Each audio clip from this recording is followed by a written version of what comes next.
wanna know what you're thinking. I think you're showing your age there. Some things you can't hide. I wanna know what you're feeling.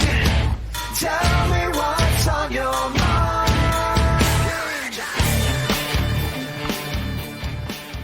All right, everyone, welcome to another episode of Front Row Negative, the podcast. We are back, not live, it's recorded, but I'm your host, Aaron, and joining me again is this fat bitch, CM Skunk, now known as Redeemed D's Nuts, who got pinned last time. It's your boy, Chris. I changed my name. I was my name previously was I Am the Table, but that was on the laptop that was being pretty much a table and not working. So we switched to the cell phone. So now it is Redeem These Nuts. Forget about it over here. Hey man, Well, even though hopefully he the phone's gets charged. pinned, yeah, somewhat. Yeah. It's fine. Oh no, it's fine. It's fully charged. Yeah, no. Obviously, it's not the size of the New Yorker in the fight. It's the size of the fight in the New Yorker. No, it's the other way around. There's a difference between the Mets and the Yankees. Big difference. Big difference. So we are joined this week by another artist. We're bringing in all these artists in, and it's been pretty great to bring in. So we're bringing another artist who's also a huge wrestling fan. He's actually drawn a lot of stuff for wrestlers on social media. He has a very popular Instagram account. He's got a few projects in the works that he might talk about later on. I've known him for a long time. I'm counting the years back. It's been a long time, like back in before Comic Palooza days. Y'all met at Woodstock. Wizard World, Woodstock, Texas. That part. But he's a good friend, great wrestling fan, all the above. Jon David Guerra. How are you doing, sir? Doing good. How are you guys doing? Oh no, you don't have to wave. Man, welcome. This is all audio. You don't have to wave. This I know. It's happened. You guys can see me. Hi, guys. Yeah. Oh no, it's all video. It's all we doing this the whole time. So man, what do you think about it? No, fine. Calm down there. Making sure that audio doesn't bounce off our massive chests. Exactly. Steiner, what the hell is a Steiner? Don't you mean Braun Breaker? Hey, the math don't lie. We're jumping in right into NXT 2.0. Oh, geez. I haven't God. watched it yet. I have not watched NXT 2.0 yet. I was getting myself ready to do it last night, and I decided to say, you know what? I'd rather not, and I didn't. So It had its moments, man. You can give it that. It had its moments, but and I've said it before, just in social circles, and I don't know if I said it here, but I'll say it now. I really feel like Vince McMahon just kind of throws shit out there and see what sticks, and if it works, great. If not, haha, social experiment. I am the table. That's what Vince says when it comes to things getting over, as far as like with just the random shit he makes up. pretty much. Yeah, I don't have faith in him and Pritchard doing something that I'll enjoy. No, there's no, dude. Everything that he's been lauded for as brilliant has been all on the back of shit that was already established, and all he did was put a fresh coat of paint on it, or somebody else came with it, and he came up with it, and he took the credit for it. Yeah. So, Well, I mean, it's Bruce Pritchard. I mean, he's the biggest yes man in wrestling that ever was. If Michael Hayes and Bruce Pritchard had a yes off, they would tie, but Bruce Pritchard would actually win. So that's kind of how I see Bruce Pritchard. I mean, I remember him when he joined Booker's company, right before I stopped going, and right before they got their first TV deal the first time. And then when they stopped, he kind of ghosted for a little bit, and then he came back. So he came back when I was working there. Yeah, well, he loves the TV, and he loves the TV money.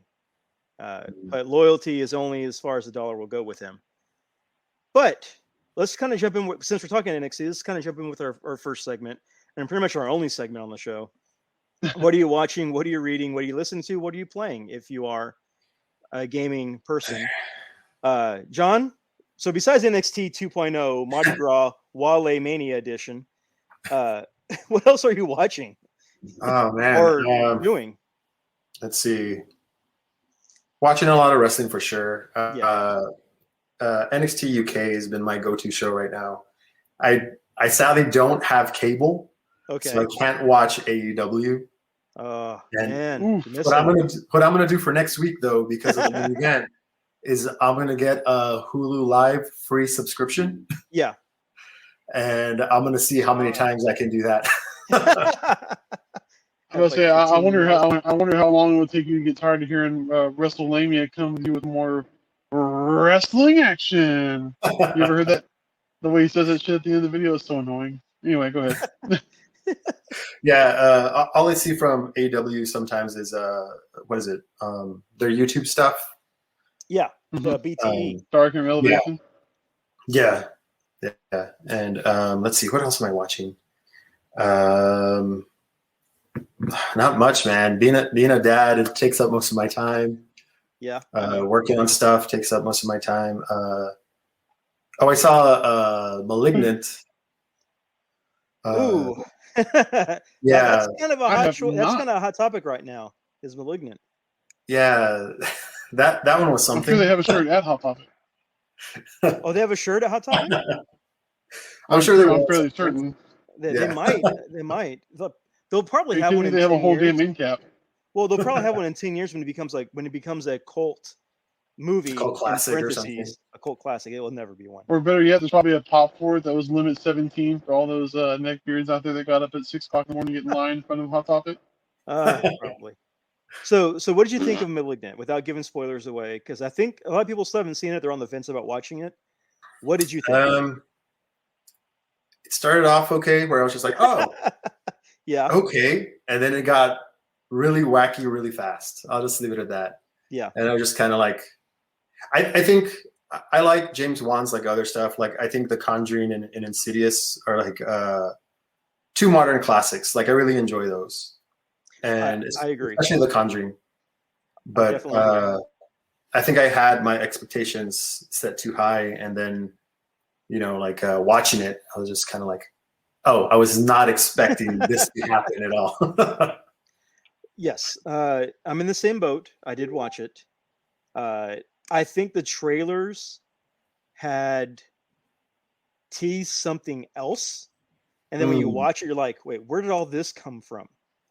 And especially when they got to the Matrix scene or the Matrix part, okay, it was kind of like, where did this come from? Because this makes no sense at all. Nothing was established. No guidelines or hints were dropped. This happens. And I love the first 5 minutes, like the beginning, the intro. Mm-hmm. After the title scene, I like the build-up. I love that camera shot that's in the trailer where it shows her like overhead running to her room and locking herself in. Right. Great scene. I'm still trying to figure out what the hell I watched. I don't know. I don't know because it's like it's switched. That you're making right now, Chris, is pretty much the face that I had watching the movie. Yeah. I was just like, okay, I was about to say, because honestly, I haven't seen it, and if you guys throw spoilers out there, it's fine. I'm going to watch it either way. My whole issue is like the trailer, like you said, is probably very misleading, right? Yes. Yeah. Okay, I kind of figured as much when I saw it. I was like, okay, this is a little too on the nose. And every horror movie is a trope-laden rehash of the movie before it. And so there are I was no like, tropes. okay. There are no tropes in this movie. There's none.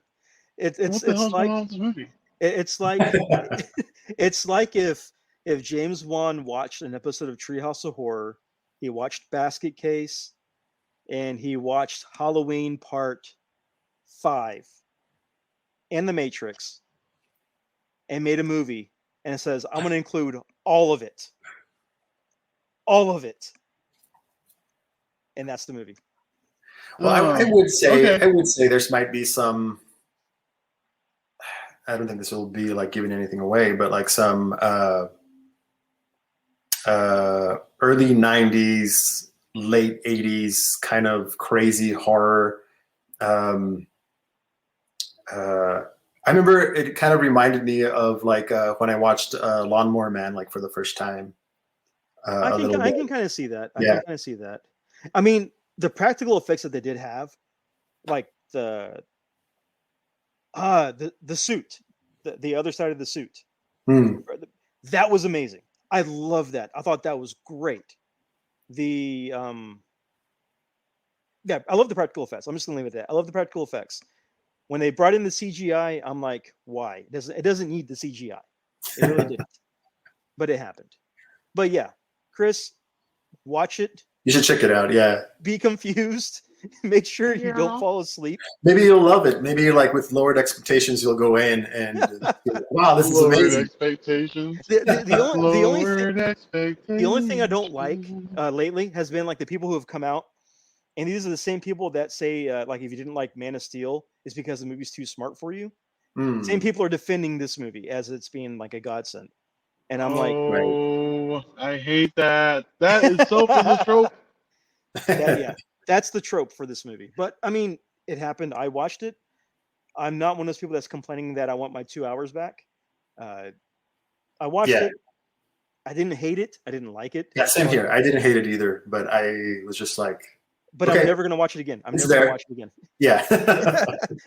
My curiosity is piqued. Where's it streaming as? Is it HBO? HBO HBO. Max. Yeah. HBO Max. Yeah. Yeah, it was their latest release, I think, last week. Goes Yeah. to sleep. Yeah. It was Well, now released. you have your own office now, bitch. Oh, Anyway, go Yeah. on. So, are you besides wrestling and Malignant? Are you watching anything else? No, I think that's Nope. pretty much it. Nothing that I can think of. Maybe I'll remember something.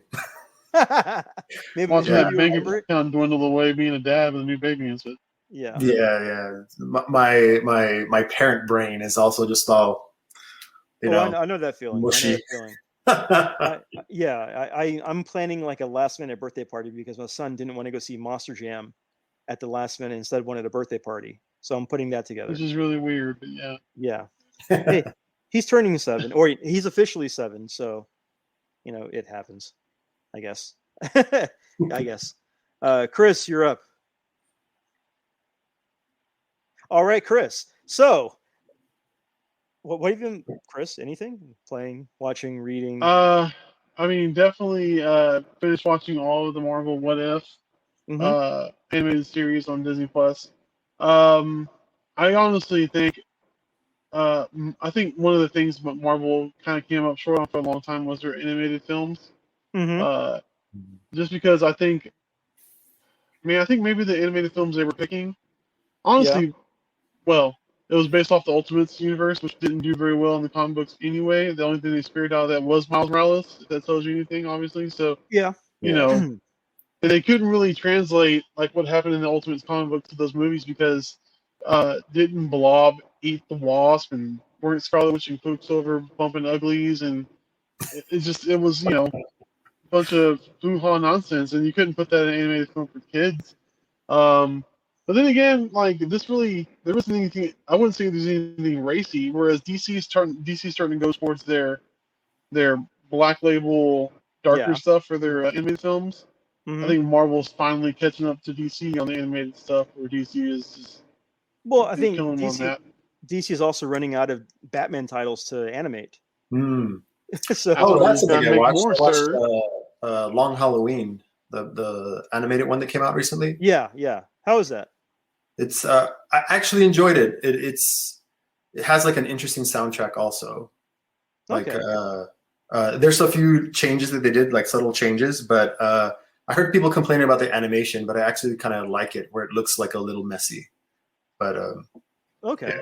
Did they go the Spider-Verse route that slowed down the frame rate? No, it looks very almost like the brush they use like to animate. It has like a texture to it. Oh, okay. So like a lot of the line work looks like a brush. So it looks more comic book like. Yeah. Okay. Well, that's how. No, what was it? There was one animated DC animated film that was like that. I forget what it was. I forget what it is now. But yeah, hey, I mean, but again, it's DC's only good because they keep cranking out those Batman animated films. Yeah. And until they run out, they're going to keep doing it, and they'll throw in another DC character here and there. I would have liked involves if they had Batman. kept the Tim Sale kind of style a little bit, like for the Long Halloween. But it's like That's it's a awesome. lot cleaner than that. Like I wish they would have stayed with like some kind of character designs like that, but they didn't. Yeah. Here's my question though. I'm kind of curious when it comes. I know we veer off. That's what we do here. It's what we do over It is what we here. do. But you know, Batman Damned was the big opening punch for DC's Black Label, and that's how we got introduced to Bruce Wayne, or the Bata Wang, in that book. So if they do an animated feature, do we see animated Bruce Wayne Wang, or do they just omit that this time? No, because they took it out of the second printing. Yeah, didn't they take that out of the second printing and then just cover it with more shadows? Have more bolds. Okay. Have more bulge. Have more bulge. Yes, bat bulge. That bulge. Bat bulge. I'm not gonna lie. I mean, one of my favorite DC animated films was the Shazam one, just because it was different and it was colorful. You have like orange skies or purple skies. It was like out in the open, blue skies, and then you have Shazam fighting. Thought that was great. I also liked, was it the Flashpoint one where like you had the Michael Turner-esque style characters? I thought that was a good one. But I like, every story doesn't need to have Batman. Every animated film doesn't need to have Batman. They have so many characters that they can pull from. That's not Batman, but they keep going back to the Batwell to. They're scared. They're scared to veer. They're scared to veer off. Even the Flash movies will have Michael Keaton Batman in it. So until they find another tent pole to build off of, which I mean, Superman is a great character, but kind of a one-trick pony. I mean, how many times can you reinvent or try to reinvent Superman? He is who he is. Yeah.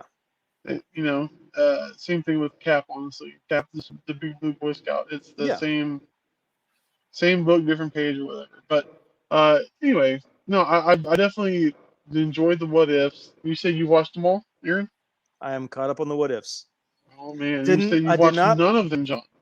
I have not seen any. I'm just gonna say this. I did not like the most recent episode. It was okay. It was okay. And you guys can freely talk about it with spoilers if you want. And I'm still gonna watch it. Okay. The newest episode had Killmonger. This is the Killmonger episode. Okay. I just wasn't really impressed with it. I just didn't really. It was cool that they had majority of all the voice actors back, like all the actors who played him in the films, come back and voice them. It was great to hear Michael B. Jordan again, and for them to actually name drop Gundam in the episode. But but I just didn't like it. I just didn't find it entertaining. I think Killmonger, as far as the comics go, and we're seeing it more now since the advent of the Black Panther introduction in Civil War and the Black Panther film, we're getting a heaping helping of the African American character experience that we've never, admittedly, like I never subscribed to or read the Black Panther books as a kid because, social norms wasn't geared towards me. You know what I mean? Like that was just kind of like, I didn't, you know what I mean? And that wasn't coming from any sort of like, bad place or anything. It's just, it was my character. I always thought, oh, that's cool. If you're a superhero fan, you're a black dude, you're going to love Black Panther, right? I mean, it's kind of like, that's about as far as my mind went with it. So I'm really grateful that we've gotten these characters now because honestly, Black Panther is an amazing film. With the advent of these black-helmed, directed and produced films like Get Out and Us, and then you're seeing the Black Panther film. I'm looking forward to seeing what they're going to do with the movie franchise after Chadwick has passed and everything. It's going to be real interesting to see how they pay tribute to him with that. But to my point with all this is that Killmonger, in my opinion, is a really interesting character. Because I think he kind of embodies the let me see if I can choose the words that make the most sense here.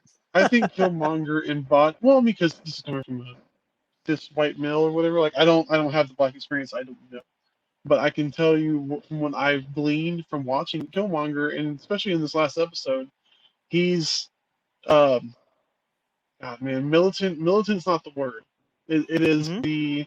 he's driven.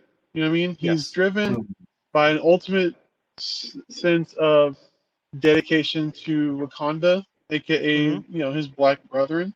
Yeah. That it's kind of the Black Panther embodiment of like the Black Panther movement, like by any means necessary. Of course, there was like two sides of that coin too back in the day, right? There was the Yeah.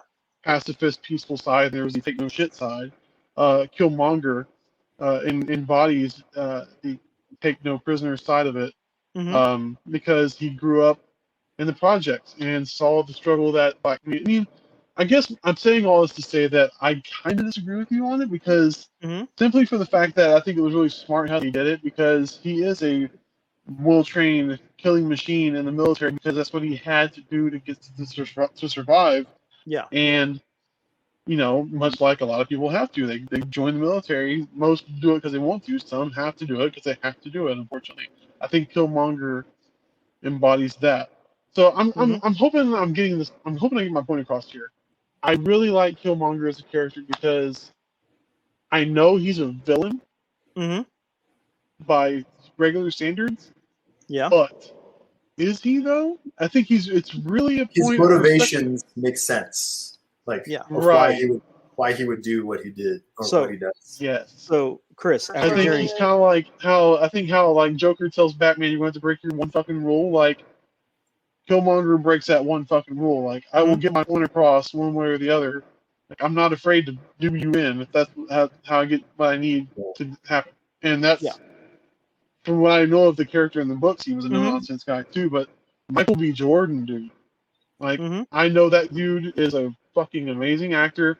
I didn't Yeah. really take notice of him until Creed, in Creed 2. He's Okay. I amazing still in haven't seen those Creed, yeah. movies. I still haven't seen those Those movies. are Dude, good. Creed. I know a lot of people say that Creed was kind of like a cash in on the Rocky name and everything. Yeah. I also disagree. I Mhm. think that is a natural progression to go that way, because if I remember correctly in the movies, Rocky's son didn't have nothing to do with boxing. He just Nope. wanted to, and No, no, so, he wanted to box in part 5 to learn how to defend himself. oh, okay, okay. But the paternal instinct for Yeah. Rocky definitely kicks in because he feels like he owes it to Creed to be there Yep. for a son who didn't know his father. So I mean, Yeah. and that's another thing that kind of hits too close to home for a lot of people now is that a lot of fathers aren't there for their kids, and that's Yeah. for some reason, I think Michael B. Jordan as an actor is making Mhm. some really good decisions on the roles he's taking, Mhm. because he's really, man, what is the word I'm looking for? He is do what? He gets it. I mean, he definitely gets it, obviously, but like Mhm. I think he's finding these roles that are speaking to the heart of a lot of people. You know what I mean? A Yeah. lot of people struggle. You know what I mean? Mhm. I hope that makes I sense. think him also, like Michael B. Jordan as a person, like, well, I mean, I know Chadwick Boseman in Black Panther was great and the character was great, but I feel Yeah. like Killmonger was definitely the cooler one. He was you kind of Sure. gravitated to that character, like with the I did. attitude, the attitude, Mhm. the physique, just the way he just like carried himself. Like, Yeah. and if you listen to Michael B. Jordan talk, he also just has just like that charisma. You kind of just like, this guy's Smooth, cool. Mhm. fucking, Yeah. just yeah, exactly, Yeah. man. Like, yeah, I found myself as soon as I saw it the day we saw it in the theaters, I was more enthralled because I knew what I was getting with Chadwick Boseman's Black Panther. We were Yeah. getting this royal, put together, you know, royalty of a king who just, you know, is just a well-rounded king in his story. But man, like Killmonger is a street level character, and we've all, to some degree, have grew up on the streets, and we've known somebody at some point in our lives that reminds us of Killmonger. Like that dude has got, I hate to say this word because it's used a lot, but swag. I know Yeah. that's a word gets thrown around a lot, but the Killmonger character in the movies has got it in spades. Yeah. And like just the whole idea with all the markings on his body and all Yeah. this shit. All this to say, all this because I know I am a Mhm. professional rambler Yes. for all the 19 Hey, people who you listen to know this what? podcast. I'm gonna wait for you to finish before I'll say something. Okay, okay. Um, I think in this episode, and I hate to spoil it for you or anything, but like he kind of wins out and kind of gets what he wants. Because we saw where he didn't get what he wanted in the Black Panther film, and we saw in this film where he did, and he, by any means necessary, no holds barred, if you will, like did whatever he needed to do. Because at the end of the day, man, he felt like he was owed a spot at the table. Not that I'm trying to bring up Roman Reigns or anything, but it makes a lot of sense in this. Yeah. Bring it back to wrestling. I like it. Bring it back to wrestling. Yeah. Yeah, because that's what we do, right? It's what we do. Acknowledge me. Oh, I love Mark Henry. I'm sorry. It's what I do. Dude, side note, Mark Henry is a fucking gem of a human being. I wish I could coach that guy because I don't know if you guys listen to Busted Open, but like the podcast or anything on the serious, Mark Henry, just a gem of a human being. His whole family. Big fucking teddy bear of a guy. Anyway. Oh, yeah. Yeah, so this last episode of What If, really caught me off guard because of course I'm paying close attention to all of them, but like this one really, I was like, I kind of wondered, like, when I saw Black Panther, like, what is it he's trying to accomplish here? And really and truly, he just wanted what he felt was owed to him. Yep. He felt betrayed, and on multiple fronts. Not just by Wakanda and by his uncle and his cousin, but by just the systemic bullshit that happens in the United States of America was not necessarily called out in that's Killmonger's character and what he's been through, but it is what it is. Yep. This is exactly what the core character has been through. So I say all that to say, I disagree. So Chris, after all of that talking, that speech, that empowerment that you said, the only reason why I didn't like this episode was I think it was out of order. I don't think it should have been following Marvel Zombies.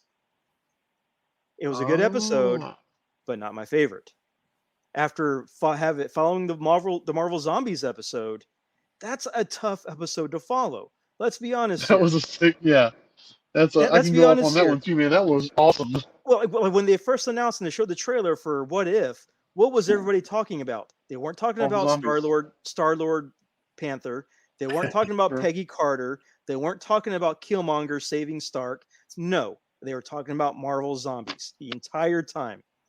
Yeah. In fact, if you go to eBay right now, Marvel Zombie shirts from like back in the early 2000s are crazily going up in price because of this show. So because now of the everybody new wants to trend. be a part of the party, yeah. Yeah, they do. they do. I gotta dig my Marvel Zombie shirt out somewhere. I still have mine. Guess who's gonna be drawing some zombie shit in the next week or two? But this guy. But after all you said, I think what hurt to me, any episode that was going to follow Marvel Zombies, to me was going to be a little disappointing. And the first thing what a lot of people I have seen post up on social media was that they didn't like this episode. And I have to attribute that to it following Marvel Zombies. And as much as crap, as much shit as we give Arthur Sudam or Soydom or whatever, Soul Boy, whatever his name is, I can't pronounce his last name. Whatever he's done, and people don't like him, he gave us Marvel Zombies. He gave us those covers that made him famous in Heavy Metal Magazine. And that trend is coming back now because of this episode. It was the well done MCU version of Marvel Zombies. And we didn't get the X-Men. We didn't get the Fantastic Four. We didn't get Silver Surfer, with them killing him and eating him. But we got a good episode that I feel is a first parter because there's too many cliffhangers. Oh, yeah, definitely. For them to not do a part two. Too many cliffhangers. So I think that was on purpose, yeah. So my thing is that I don't hate the Killmonger episode. I just think following the zombie episode, it didn't have the hype to follow it. So that's fair. I see your point. Yeah, so you're not taking anything away from the episode, but you're saying it was just it was how what was it, Hogan versus Rock versus Hogan at WrestleMania, and they had to follow with Triple H and Jericho. Yeah, like pretty much. One of these things is not like the other. Yeah, it was like wrong that spot on the card. It was like the Paul White UT Marshall match following the Lucha Brothers versus Young Bucks. Oof. No match could follow that cage match. Nothing could follow that cage match right after that. But it's just the episode order. I think they should have gone back and Marvel Zombies should have been the final episode. That should have been the episode. Don't we still have more episodes to go? Don't we Yes, have? we do. Is that I was about to say we're not even done yet. Nope, we're not. They put up a trailer, right, of the next ones that are coming out. Yeah. Or yeah. Yeah, they usually have a trailer on their YouTube channel that shows the next one coming out. But did you guys know all the comics or anything like that? Like when they were out? I did. And actually, here's the thing: for the last few weeks, when we talk about What If, we asked the guests, if they had a favorite What If comic, if they read the What If comics, and if they have a favorite story from the comics, because What Ifs were great back in the day. They were, so much fun. I honestly don't remember them very well. Oh no! I know I had some. The one that I do remember having. Let me first just say that Ghost Rider is like my favorite Marvel hero.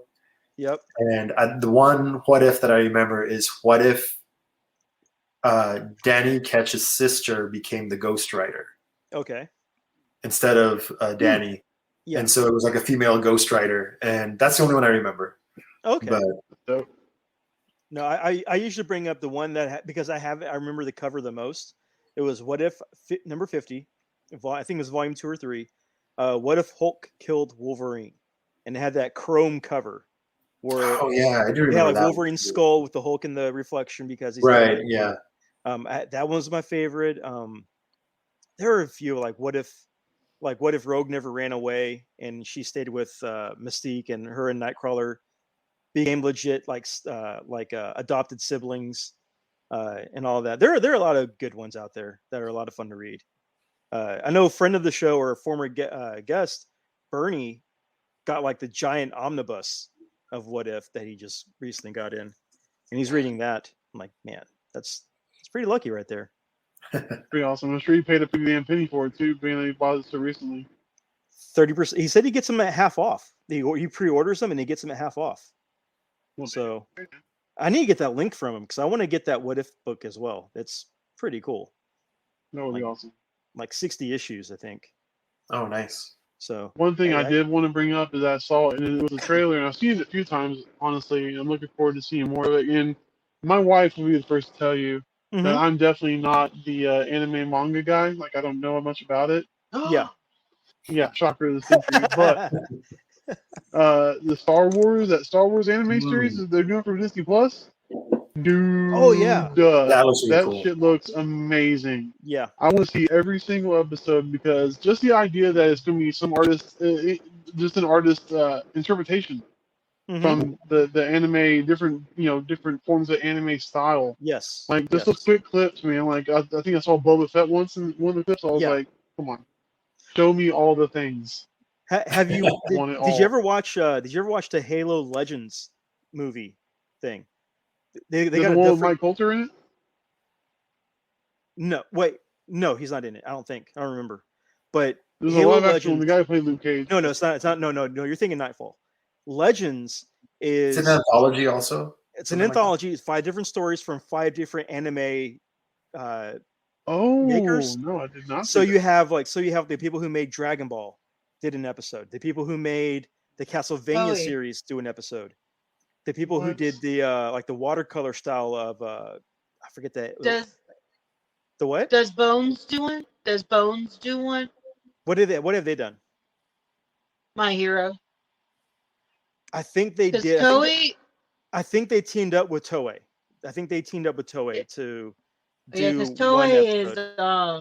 Toei is Sailor Moon and Dragon Ball. Yes, they did. Yeah. And they also got the animation studio who did Crying Freeman to do an episode or a short. So Crying Freeman, oh my god, dude! The comics of that were basically porn. Yeah, they were. but they got all these different studios to do a short for Halo with different Spartans or different military people. It was really well done. They also did that with the Matrix, and they also did a Batman one at some point, right? Yeah, they did one with Batman where it's different stories throughout the night. Where right, and it's different anime directors and animators. Yes. Yeah. But yeah, Halo Legends is definitely worth a watch. It's really good. Hunt that down. It's really good. I'm curious now. Yeah, it's I definitely like that one. Anything else you watch, Chris? No. Just a lot of YouTube clips while I'm working on art. But my wife wanted me to bring up a good point. I don't really get to play many video games. Not that I don't want to, it's never have time. But Yeah. I was playing with He-Man toys the other day because we got fucking Castle Grayskull. I saw that. The Origins one. Yeah. I have Roddy Piper as He-Man riding Battle Cat. It's dope. Oh, I saw those pictures. Yeah, on Facebook. Yeah. Saw the pictures on your Instagram. Yeah, those the Roddy comes with chest plates of various damage, like it's like the damage armor, battle armor. That's pretty cool. And like he's like cocked back with his arm up with the damn. And he has a screaming face. He's like screaming. And then yesterday was it yesterday? Yeah, yesterday at Target they've been putting out these. You know, they've had that Motu Origins line. They have a new one that was Battle Cat with He-Man in the battle armor that works. Like he has the battle damage armor. Yeah. And it's shiny as opposed to that matte silver metal look, the old school one. So it's super shiny as hell, like kind of like Thunder Punch Superman, He-Man. Remember he had his shit was shiny or whatever. Yeah, like yeah. But he's got like battle damage, like blood. It's like he's got like scratches and stuff on him, wounds. And so does Battle Cat, and they come with a green base that pops together with some boulders on it, and it's the same color as Castle Grayskull. And then you can position Battle Cat where he's up like this, like I know people listening can't see it, where it's like he's rearing back like a horse. You know what I mean? Yeah, that looks so cool. Of course we're like, and the interchangeable heads. Oh, and we called him Windswept He-Man because he comes with an extra head where his hair is like just beavered out, and he's like, oh, he's screaming. His hair is like the original head, like from the original He-Man, right?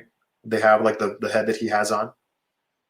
That one, the head you're talking about, comes with that deluxe He-Man from Origins with all the extra accessories and shit by himself. Yeah. Oh, okay. Which I've been seeing people have been stealing that head. Like LeBron, people are stealing that head out of there. Oh, but here's side note, I hate people, but besides that. But here is something that we've learned. So on the Castle Grayskull, there are pegs because on the bottom of their feet there are holes for the pegs that you can put on Castle Grayskull. The WWE figures have those, and they fit on the Castle Grayskull pegs. Oh yeah. Yeah. So my wife was able.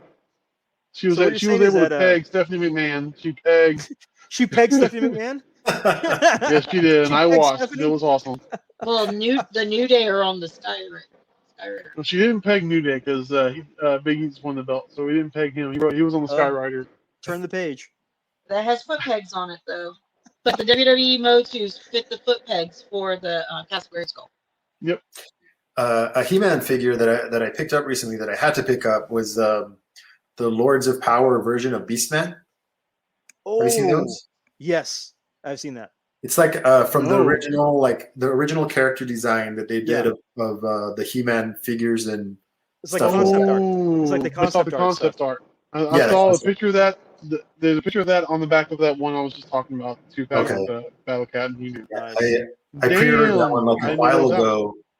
Yeah, I pre-ordered like a while ago, and I barely got like an email saying that it's been shipped out, and I was just like, all right. That's awesome. That's awesome. That is awesome.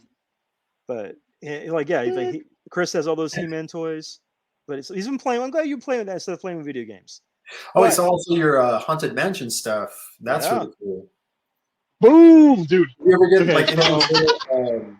the dioramas they had? Have you seen those?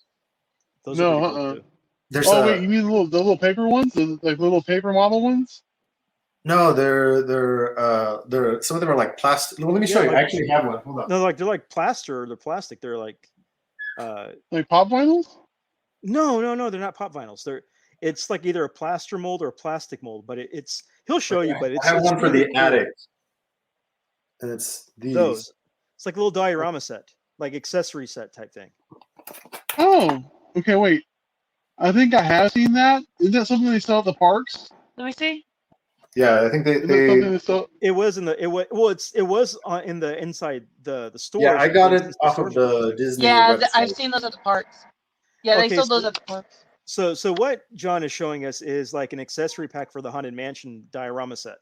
It's really cool, and those are supposed to go with like the little mystery minis or figures that are out. You can kind of set them up. I thought it was going to be bigger, but it's still like a good size. Where'd you Yeah. find that at?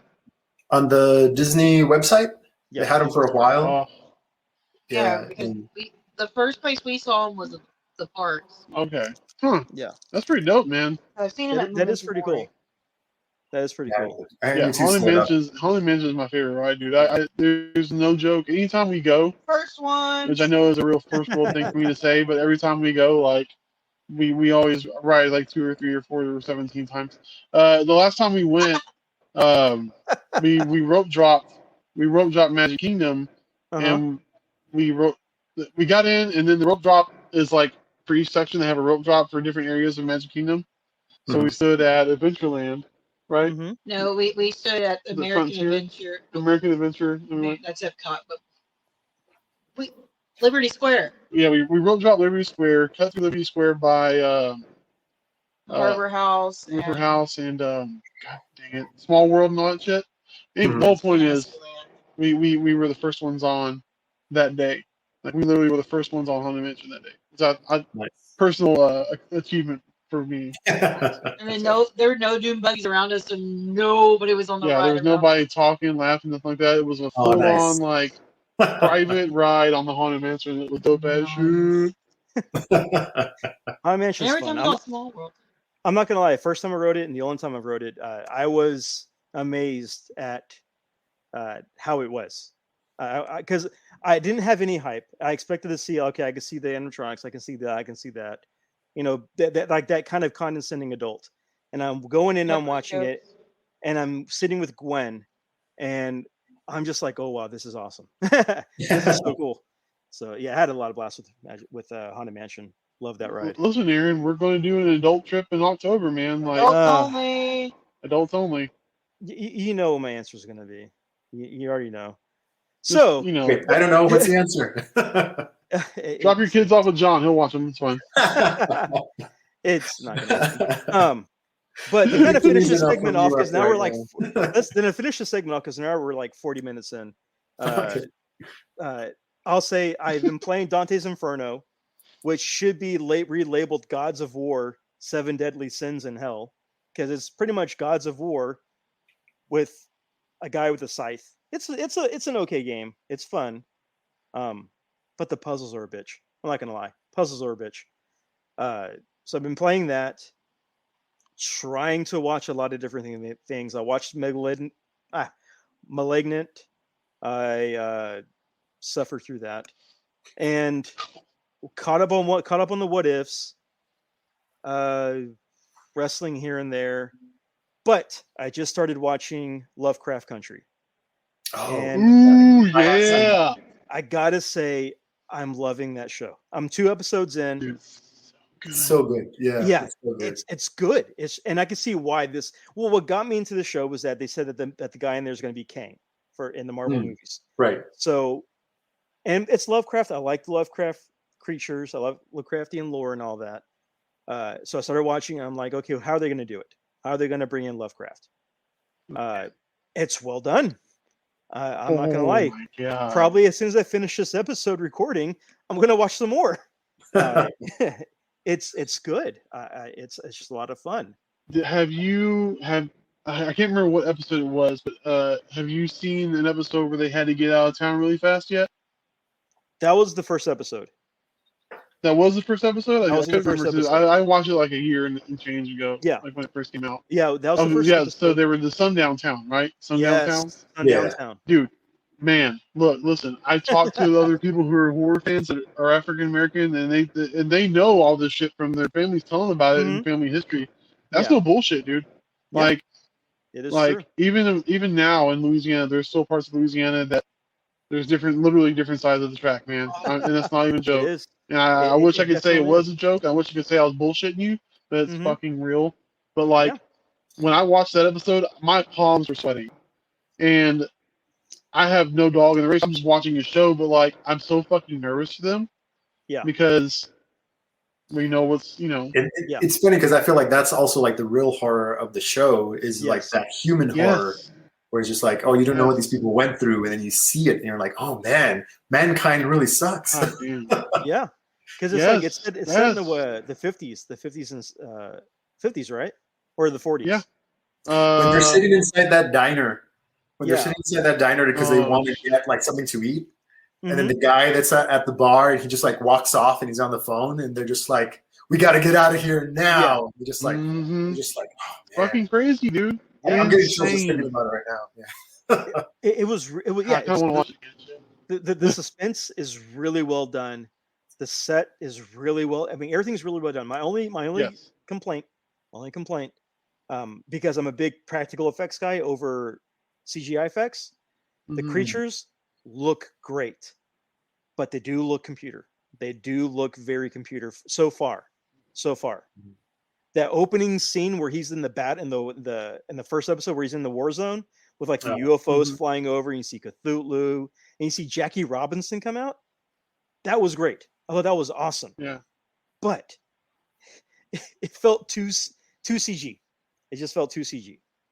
Yeah, I see your point, man. But I think on the same token, though, it's like asking if we would have got a really good live action Transform movie back in 1987. True. You know what I mean? Yeah, and that's true. How far are you? Have you finished the series yet? Or no? I'm gonna say I just finished second episode last night. Okay. I finished the second because there is some really cool practical stuff. There really is. Yeah, there is. They don't shy away from practical effects as well, but like I think I don't know if there's a scene where they're in the you've probably seen it already. They're in the woods, all the things are coming out of the ground and shit like that. Yeah. The trimmer looking. I mean, you could have done that with practical effects. Yeah, you could. There's a transformation. I don't know if you're there yet. That happens with one of the characters, and it's all gory and stuff like that. And you're just like, no, I haven't got to that yet. But I mean, I'm really enjoying it. I'm getting a sense of the movie In the Mouth of Madness a little bit with the search for it. I got a lot of In the Mouth of Madness references for that. So I was kind of expecting to be there to be like a Sutter Kane reference in the back somewhere, just to kind of play with that. The series is also based on a book. If you want to check out the book too. Oh, it is? Yeah. Lovecraft Country, the book, or is it have a different name? Is it like it's the same? Lovecraft Country. Okay. Yeah. Okay, because kind of tying books with movies on streaming stuff. I did pick up the book The Ritual, and that's what the Netflix movie The Ritual is based off of, that Nordic movie with the thing in the woods with the friends. And that's supposed to be really good. If you haven't seen The Ritual on Netflix, very much recommend seeing that. That is so well done. Very just, it plays on the visuals and it plays on the slow burn building in the background, like something's in the background.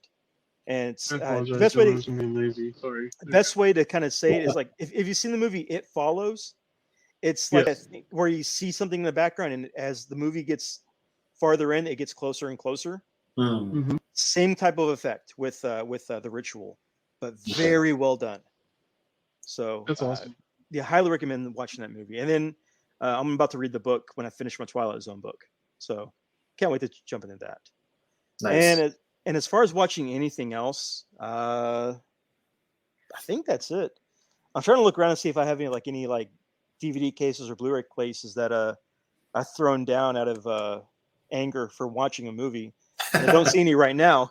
Well, here's what happens. I'll watch a movie and I'll throw it across. If I don't like it, I'll throw it across the room with stuff I'm going to sell.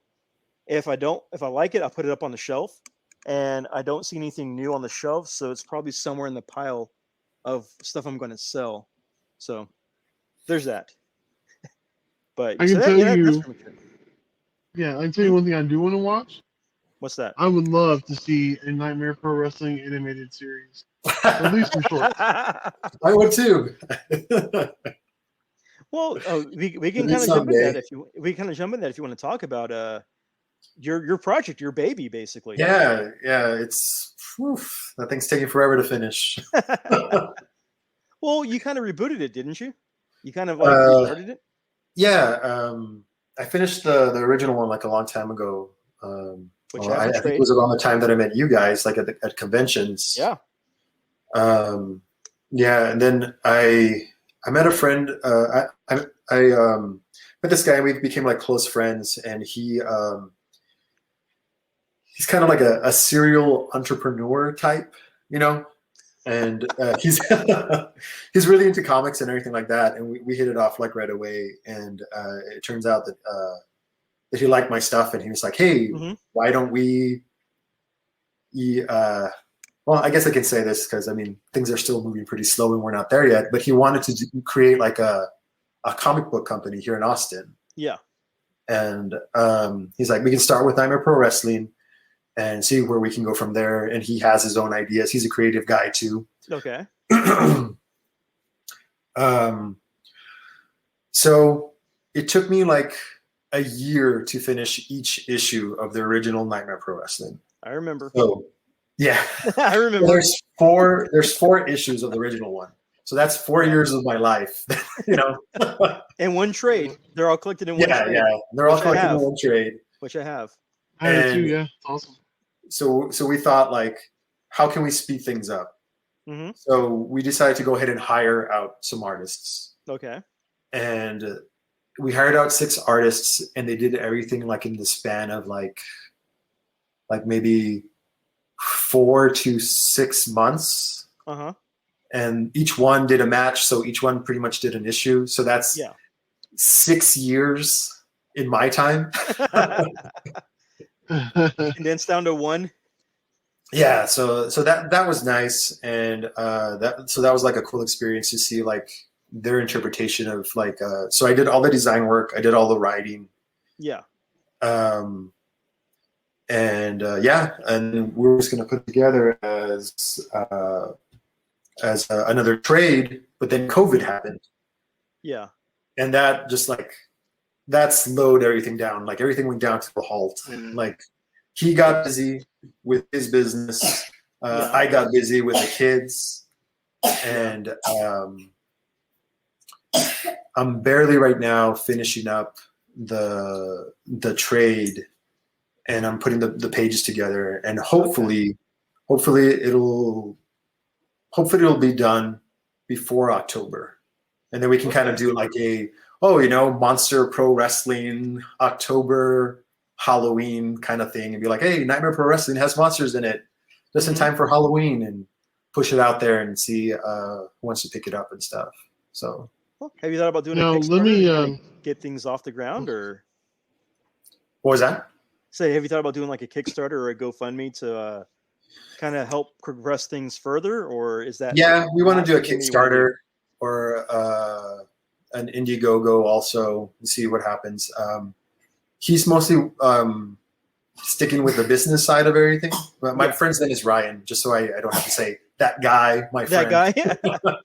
That guy, Ryan. TGR. Yeah, he's but we were talking about a plan like that, like where we would do like a Kickstarter to help fund like the next issues and stuff like that. Yeah. But that's further down. Let me take advantage of this opportunity while we have you on this podcast, man. I'm a fan of the Nightmare Pro Wrestling. I've read the trade like 3 times. It's in my personal book, and I love it. It's awesome. Yeah, absolutely. I think it's a wonderful idea.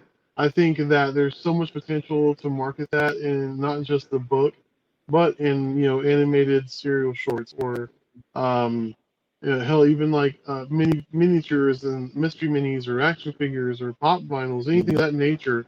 The designs lend themselves to something that's very bright and colorful and fun that people like.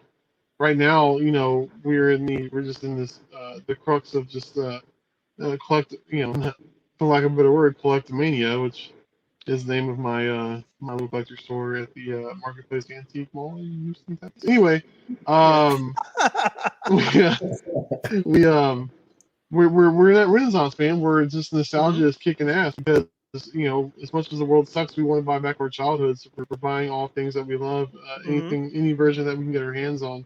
I think with your property here, man, I want to contribute somehow artistically. If there's any way, let me know, because I think as we're sitting talking about it, my thought is, man, wouldn't it be cool like if you did an Indiegogo or a Kickstarter, one of the tiers comes with a prepackaged trading card set of like 9 cards, and you have artists. I know a lot of artists in the card industry. We could, I could put you with some really talented people, and you can do some interpretations, and then even throw in a sketch card at a tier higher than that with a couple extra prints or an enamel pin. whatever the case may be. I've always liked the character designs. So just saying, shoot my shot here. If you want, some help, I'll let you Yeah, boy. man. Thanks. I'd like Appreciate to it. contribute. Yeah, let me know. So I'm gonna throw my name out there. I'm not gonna draw anything on your comic. I'm not gonna draw anything character-wise, a sketch card. But I will buy it if you put it out there because I can do that. That's just as good, I would think. Well, I mean, you got to guarantee sales, man. Yeah. Yeah, definitely. Well, one thing I will say this: your idea when I first saw your idea, like long ago, when you did the first version of it, it was really well done. I liked the story, I liked the script and everything. Art was great. My thing was, I think I made a comment to you one time. You kind of laughed at me when I said, "Have you thought about trying to do like a card game as you're kind of progressing with ideas or anything like that?" But it also kind of grows the brand. It grows your what's the way of saying it? Your story out to where while you're waiting on a new issue, you have a card game to play that's fun, could be easy to make, or not. I don't want to say easy to make. More. Yeah. Don't want to say easy to make, but adds more depth to your property, to your story and everything. Well, Well, I have this list, and I guess you could also call it like a plan of things that I want to work on. That it's just, man, just right now with like everything, it's just like things are just moving so slow. I'm in this period in my life where like, and I know it's not going to last. Aaron, I'm sure you know, like with kids also, like they grow up. I know. Hey, Gwen is 10 years old. I've got 8 more years left before she's out of the house. So I'm counting down. Don't get me wrong. I love my kids. I love my kids. I love my kids. I'll love them more when they're gone. So, but being I guess you could even say like me being like pretty much a stay-at-home dad. Yeah. Taking care of the baby most of the time, like prioritizing that and trying to get work done at the same time. Yeah. And like with COVID happening, like I was homeschooling the kids. So that was hard. Yeah. And then now the school year started again, and now they're going to school again. So now I have a little bit more time, but I would like to do like Chris was saying, like I would like to do like animated shorts, and I've even kind of started that.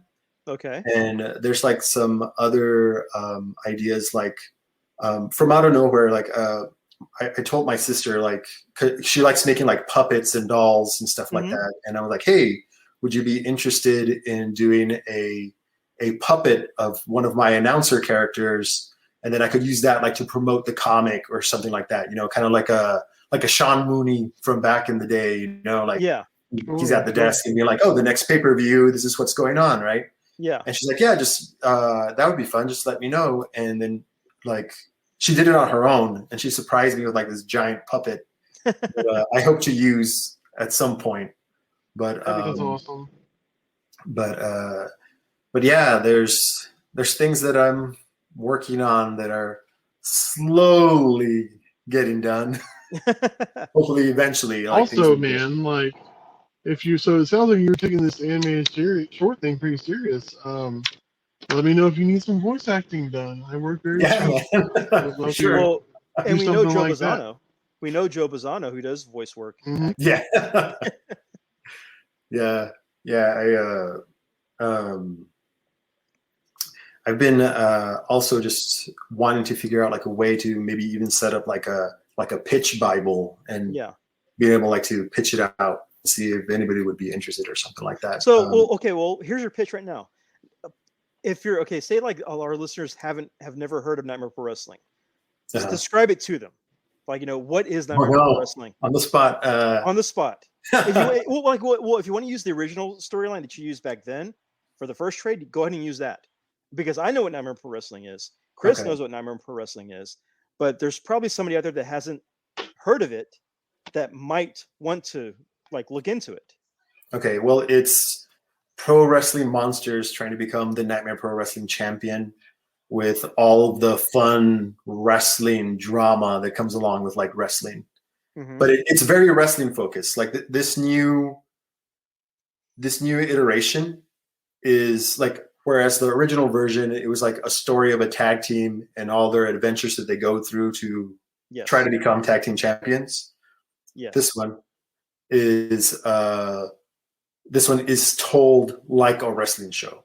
So it's an introduction, like, okay, here's our matches, here's our championship matches, and this next iteration, it's like the world heavyweight champion Van Halen, who's like this, like Baphomet kind of character. He's the world champion. Yes.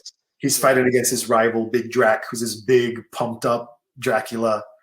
And then we have the tag team champs, who are Grave and Lobo, or who are from the original comic. Yeah. Defending their tag team championships against the Pumpkin Boys, who are these like almost like how would I describe them? Like not evil, but they're the bad guys. You know, they're a little bit more like cheating and stuff like that. And then we also have a women's title that we work on. Yeah. And what ends up happening is like one of the characters in the women's division puts out a challenge, and then the women's champion ends up answering. Yeah. Yeah. I need to work on that pitch for this next iteration. Well, it's a good story. I mean, it was a combination of your art and the theme, which kind of drew me into it, because I saw it like Nightmare Pro Wrestling. Well, first of all, I'm just gonna say it straight up. At the time, wrestling and comic book conventions were not very, it was very separate groups. You didn't really see a lot of wrestling at comic book conventions. You didn't really see a lot of comic books or comic themed stuff at wrestling shows. So they're kind of their own separate groups. And for a while, if you saw anything wrestling at a comic convention, it was like one or two at a time, if any at all. And I gave a statement a few weeks ago with when I was talking about Daphne, where her booth at her High Spots booth at Wizard World, Texas, was the only thing wrestling at Wizard World. At period. There's nothing else. And she had a table or a booth with only wrestling. So seeing your table, Nightmare Pro Wrestling already grabs my attention. And I think we talked for like 2 hours just because it was wrestling. Yeah. And I finally felt like somebody else, has a similar interest. So, and the art was great. And then reading the book, which is a lot of fun. And Chris said he read it a few times. I've read it once or twice, and it's just been fun. Because you have that really good style. You have that very unique style that goes along with it. And so when I look at your book, it reminds me much of like, kind of like a Pixar-esque style with the body types and everything, but done very old school comic booky with like the coloring and the shading and all of that.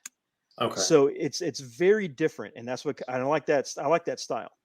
And if I want to do a comparison, and this is going to show my age and show how much of a nerd I am, there's a comic book series that was back in the early 2000s called My Monkey's Name is Jennifer.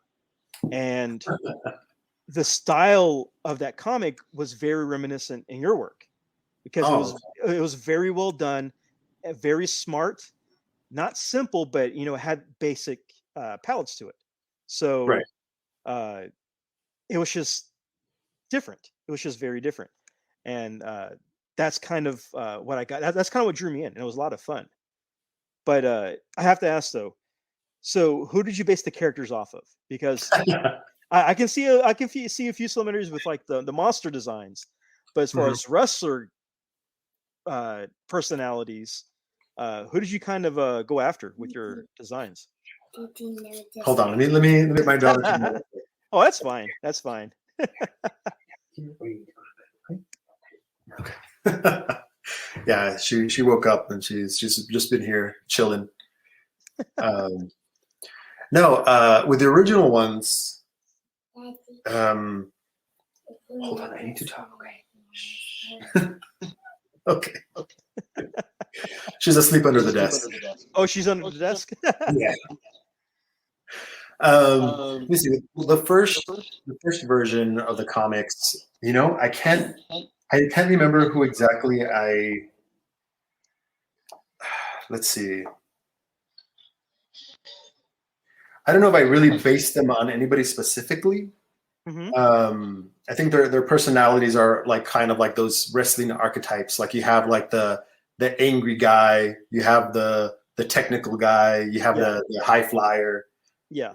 Those kind of things. And I think I took like bits and pieces like from certain characters and just created like my own character like together like with the first one. Oh, there's the other baby. Someone watch Malignant. Someone's watching Malignant. When John's not working on comics, he's making babies. Let's be honest, guy. That's the way life is right now. Oh man, Some he's people collect Masters of the Universe toys. John collects offspring.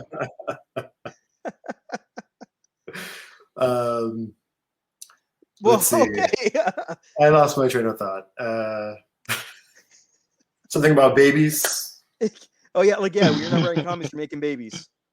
No. Let's see. Trying to think of like, I think with the first version, a lot of the characters were more based like on some of the wrestlers like of that time that I enjoyed. Like, I honestly can't think of like anybody right now. Okay. But there's definitely just like some inspiration, like from definitely like 80s wrestling, some early 90s stuff. Yeah.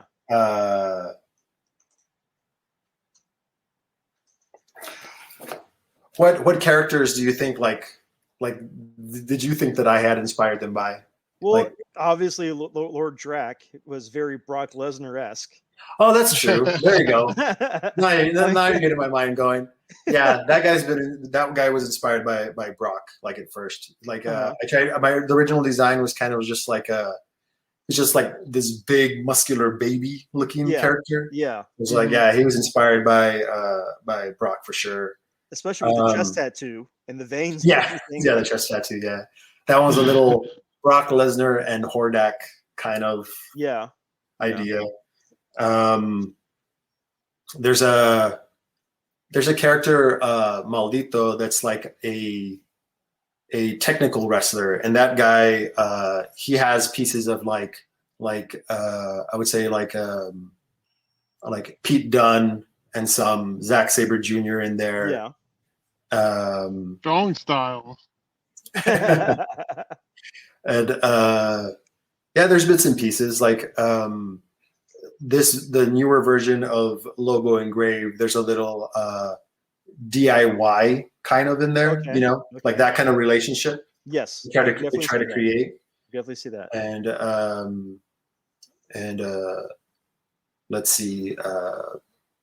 Who else? And the Pumpkin Boys for sure. There's Wyatt family inspired stuff there. Yeah. There's like you have the leader that's all cryptic with the way he talks, and you're like, what is he talking about? And then he has his followers and everything like that, which I feel like in the WWE they never really capitalized like a lot on that. They didn't. This is going to be kind of like my version of that a little bit. Yeah. But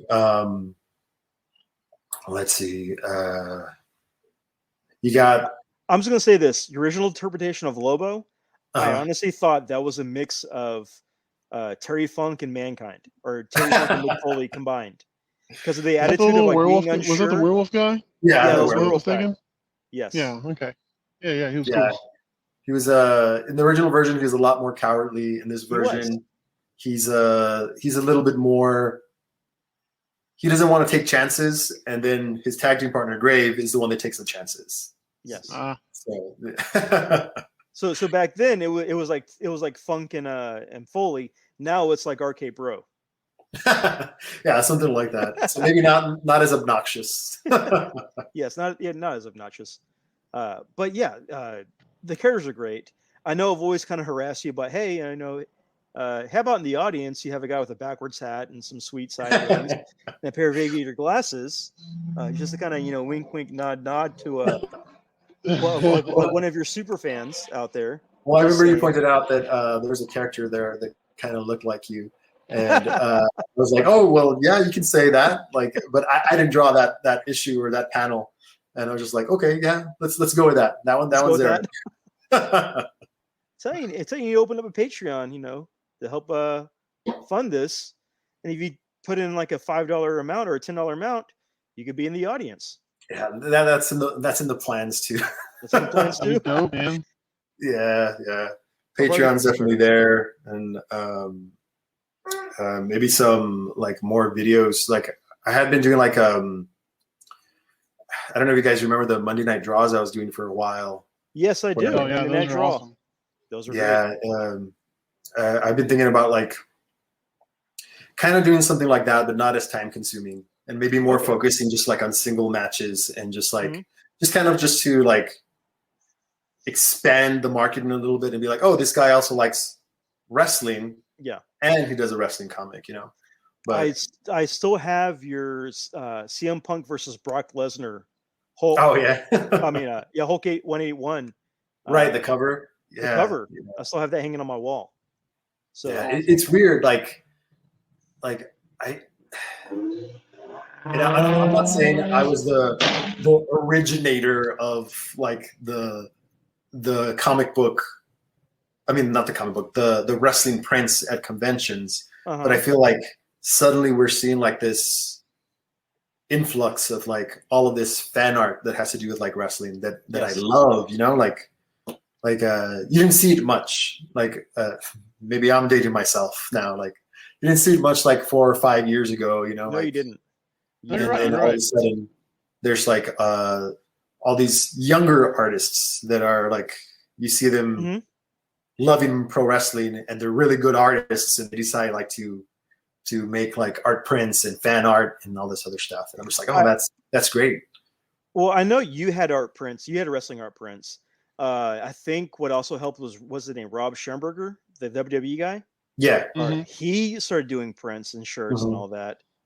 He started as fan art, and then you have people like Gary Pullen doing like Piper fan art, or Piper wrestling fan art, and then WrestleMania matches, like poster prints, and people copy what sells, and those sold, and those to become a thing now. Like now it's everywhere. You see, people, independent artists or teenage artists pop up on Instagram with tracings that get shared by the wrestlers themselves. It's more interaction. You have had that with the New Day. With with some stuff. Have I told you guys? There was like almost a chance that I would have done the Bootios artwork on the box. We talked about that. Whenever we made that trip to Austin a few years ago, and we met up at the barbecue place, we talked about it. You did tell me about that. Oh, man, and then seeing the giant box like at WrestleMania that one time, I was like, oh, that could have been my artwork. Well, if you want to say, you can see it on the show. You want to talk about it, you want to talk on the show. Oh yeah, sure. It was really cool.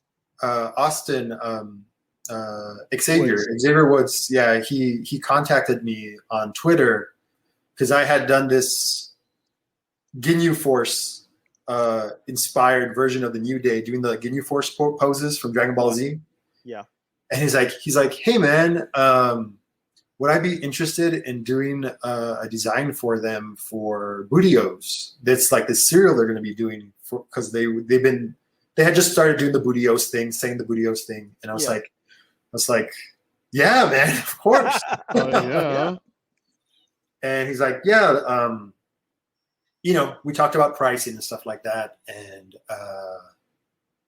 what happened, like. I put together like some quick mock-ups, and he loved it. But then he's like, hey man, that he talked to the office and that they can't use somebody that's not working for the WWE. Yes. That it has to be like in-house or something. I know that. Like that. I definitely know that. I definitely know that personally. Yeah, and he's like, sorry man. And I'm like, no problem. And he's like, that he'll still promote my artwork and that he'll share it. But that yeah, that he apologized that they couldn't use my work, and I was just like, oh, no worries, man. Did you still get paid though? I got paid It for was sure. sweet Yeah. of him to. It was sweet of him to reach out to you and to let you know that he wanted to do it. But yeah, man, that sounds about par for the course for the house that Vince McMahon built. Yeah, Yeah. I have a similar story to that. But yeah, I remember your artwork. The Monday Night Draws were always great. I loved the White Family one you did. I thought that was one of my favorites. Yeah, those are dope, man. And I say this because it was great. I loved it overall. And I think I joked with you. It's like, dude, what happened to Bray Wyatt's knees? What happened to his legs? Because he looked like the Penguin. Yeah. Yeah, there's that one part where they beat up John Cena and they're all standing over him and Bray Wyatt's on his knees like that, stretched out. And yeah, like I didn't draw the back of his legs. So if you look at it a certain way, it looks like he's this tiny person. And I'm like, oh no. You know, man, I know you said you haven't been watching AEW, but once you start, man, you could really do a whole new it wouldn't be Monday Night Draw, it'd be you know, drawing the mic. Wednesday night drawing the mic. You know what I mean? Or pretty yeah. much. Hey, let's talk wrestling real quick. I saw the pay-per-view because I had to see that with Punk's first match. Yeah. Yes. Then after that, like with all the debuts and everything, I'm like, oh man, this is like this is wrestling, you know? Like I got excited and everything like that. It's just like so yeah, that's why I'm gonna be trying to get all those free trials. Of so course, I can watch. So isn't it nice to be a fan of wrestling again and actually enjoy it? Yeah. It feels good. Like to have fun, to enjoy it, to not groan and kind of be like So out of I think there's like five debuts that pay-per-view. Well, one return and 4 debuts. Which was your favorite? Or if you have a favorite, if you can even think of or you say a favorite. That CM Punk one, man, like when I saw that, it was just like you can ask my wife. Like I saw it on my phone at first, and then the next day I had to watch it like on the TV, and I just like passed it over to the TV, and I was just like, in my opinion, like when CM Punk was like in the WWE, it was him and John Cena. Like sometimes it was Punk up here, like at the top, John Cena just below him. Sometimes it was John at the top and Punk just right below him. Like they were CM Punk was like the anti John Cena, and I think that's what works so well. You know? Yeah, I can agree with that. My thing with during that time period, because you had people getting over, everybody was like there are a lot of people getting over there. You had Bray Wyatt getting over, CM Punk getting over, Daniel Bryan getting over, all these people getting over. My only issue is that as soon as somebody started getting over, Cena immediately entered himself into their storyline, their matches or whatever. And it felt like he was kind of just inserting himself in there to keep up with the hype of whoever's doing it. Well, I also feel like that CM Punk moment when he came back and they turned him face and it didn't work as well because they also had Laurinaitis as kind of I compared it to the dynamic of like, oh, the cool rebellious kid going up against the school principal. And I was just kind of like and there was no payoff because Laurinaitis didn't fight. Laurinaitis was retired. Yeah. And so there was no payoff for that. Yeah. But it's man, back then it was so good to watch it to hear the chants. But now it's with them in AEW, and you can really tell that they're happy. That's it's I was gonna say it's genuine, and I feel like fans can feel like that genuine like Oh yeah, 100%. That real fire, you know, like as soon as that music starts, everybody goes crazy. He comes out, you can tell like he's really happy to be there. The tears and everything like that. Yeah, the promo, like I was just like, yeah, man, like that's wrestling, you know, that's what wrestling does. It is. I'm gonna say my favorite debut, only because this person broke character on their way out, was Ruby Soho. You could tell she was supposed to be this punk that wasn't supposed to smile. She was supposed to be serious and all that, and she couldn't stop smiling and like being happy. And she's supposed to be like this kind of punk rocker runaway. And she comes out, and people are chanting for her. They're cheering, and she breaks character, so she turns her back to show the back. And you can tell she's trying to get serious. She's trying to pump herself up to get serious again, and she can't hold it in. she's like smiling and having fun and doing all of that. Kind of like what Daniel Bryan does. Like when he's supposed to be serious, but he starts smiling because he's having fun. But Ruby Soho's debut, I thought, was great. That was something that I'm glad that she's experiencing. I'm glad that she's finally getting her spotlight with, another company. I'm glad that's finally happening for her. I really am.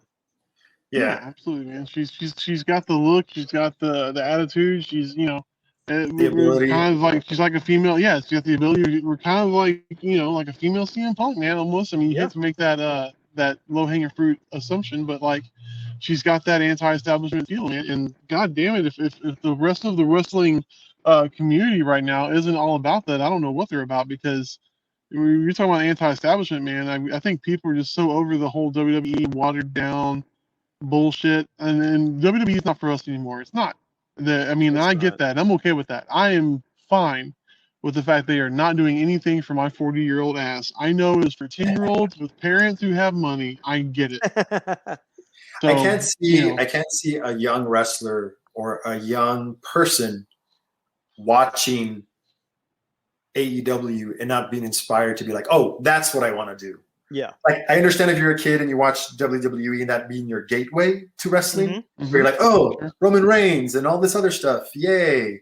But then when you see AEW as you grow up, you realize, oh, this is what wrestling is. And that's what I want to do. You know what I mean? Yes. Oh, yeah. Vince doesn't want to admit that, AEW is coming on strong and is destroying the quote unquote demographic that he's going for. Because I know, it's anybody with a brain can see they're trying to get a next generation audience. But what they're failing to realize is that 18 to 49 demographic, not all of them are bringing their kids to WWE shows like they're hoping they would. Some of them are, and they're creating that bonding experience. And you know what? When I have my own kids and they want to go to wrestling shows, and I will stomach it because I know they'll love it, and it'll create a thing for them and I. But like, no, man, like the 1849 demographic is not there. They're not watching it. They don't give a shit. And John, got to ask, do your kids watch wrestling with you, or do they watch wrestling? They do. My oldest, who is 8, she watches it. I've taken her to shows, and she loves it. Like, she was in that whole NXT Bailey Sasha Banks thing and that era. Like, Bailey was her wrestler. Oh, I know. Gwen. The same thing happened with Gwen, right? Yeah, like, Bailey is Gwen's all-time favorite. Nobody will ever replace Bailey. Bailey is her favorite. Sasha is her second favorite, only because Sasha was in The Mandalorian, and my daughter is a huge Star Wars fan right now. She's been Star Wars for the last 2 years. Star Wars. Well, and Sasha's her favorite because of Star Wars, because of Mandalorian. I don't watch the main shows anymore, and like I haven't watched them for a very long time, and I still watch it. Well, I used to watch NXT. let's see how it goes. Yeah. But I would watch it, and then she would watch it with me, and she's like, "Hey, where's Bailey?" Yeah. And I'm like, "Well, Bailey's not here anymore. She's on the main shows." And she's like, "What's the main shows?" I'm like, "You don't want to know." And then I showed her what Bailey looks like now, and she wasn't impressed. Oh, okay. Like, I showed her, like, oh, she cut her hair, she's a bad guy, and there's all this other stuff. She's just kind of like, heartbreaking. I kind of liked her, man. Yeah, I liked her before, and I was just like, yeah, I understand. John was like that old man from Pet Cemetery. You don't want to go down that road, Al. Well, I'll just say this. Okay, so when Bailey became the heel, when she cut her hair and all that, my daughter did not watch that SmackDown live. She didn't watch it live when it aired. I showed her the next day. We were getting set up for a toy show. She's like, Gwen with me. And I was like, Gwen, I need to show you something, because we're at a toy show. People are selling wrestling figures. People are going to be talking because of what happened. I need you to show you something. And she goes, what happened? I said, it's about Bailey. I need you to watch this. So I showed her the Bailey entrance where Bailey comes out with her new haircut, and she kills the inflatable men. And if you've ever want to see an 8-year-old heartbreak, that's what happened. But funny thing is, the next day, I was like, Gwen, do you like Bailey still? Yeah, I still like her. She's cool. Didn't change. Didn't change. Ride or die, man. Ride or die. Yeah. Didn't change. But she was upset that the inflatable men were no longer a part of her entrance. But she'll go around here sometimes in the car. she'll call her brother Ding Dong to go along with the saying. We have to kind of get out of her after her for doing that because we don't want our kids to fight. But Baylor's her ride or die. But with AEW, she doesn't watch WWE anymore. She won't watch it with me. She'll say, "What's on?" I'm like, "Watching SmackDown." "Oh, that's okay," and she'll walk away. AEW's on. She sticks around and watches it. The Bucks, Lucha Brothers, Orange Cassidy, Sheeta. She loves the characters. She loves the people. Britt Baker. She loves Britt Baker. She hates the fact that she keeps bleeding all the time, but she loves Britt Baker. So the characters are there. There was a AEW show here in Austin, like before COVID, and I took my daughter to go watch it, and right away she was like enamored by a lot of the wrestlers. Like she, Orange Cassidy was one, Jungle Boy was another one. Let's see, who else was she? Was just like Riho. She liked Riho also. She thought she was a little kid. She's like, why is that little kid wrestling in the ring? Gwen said the same thing.